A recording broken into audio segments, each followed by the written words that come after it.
இந்த கோதுமை அப்படின்றத நீங்கள் எடுத்துக்கங்க. வழக்கமாக நம்ம சப்பாத்திக்கு எப்படி சுடணுமோ அதே மாதிரி செய்யுங்க. செஞ்சுட்டு ஒரு 108 உருண்டையாக பிடிச்சிக்கங்க. 108 உருண்டை பிடிச்சிட்டு பக்கத்தில் இருக்கிற எந்த கோயிலாக இருந்தாலும் பரவாயில்ல.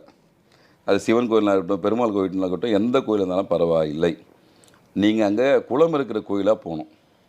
அந்த சன்னிதானத்தை ஒரு 3 முறை சுற்றி வந்துட்டு அந்த இருக்கிற குளத்தில் இருக்கிற மீன்களுக்கு அந்த ஒவ்வொரு உருண்டையாக உங்கள் பிரார்த்தனையை சொல்லி சொல்லி போடணும். ஒட்டுமொத்தமாக போடக்கூடாது. ஒவ்வொரு உருண்டையாக 102 உருண்டை ஒவ்வொரு உருண்டையாக போடணும். இந்த மாதிரி முடிஞ்ச அளவுக்கு ஒரு 3 வாரமோ அல்லது 7 வாரமோ உங்களுக்கான நாள் எது பார்த்துங்க. மண்டே உங்களுக்கு ஃப்ரீயாக இருந்தால் ஓகே, சண்டே ஓகே இருந்தாலும் சரி, உங்களுக்கான டே வந்து அவரே ஃபிக்ஸ் பண்ணி வச்சுருப்பார். நீங்களே ஃபிக்ஸ் பண்ணி வச்சுக்கங்க. ஆனால் எதுவாக இருந்தாலும் ஒரு 3 வார காலமோ 7 வாரமோ செய்யணும். இதை உணர்வுபூர்வமாக செஞ்சீங்கன்னா படிப்படியாக கடன் பிரச்சனையுடைய தாக்கத்தை உங்கள் குடும்பத்திலேருந்தே அது ரிலீஸ் ஆகாத விஷயத்தை காமிப்பாங்க.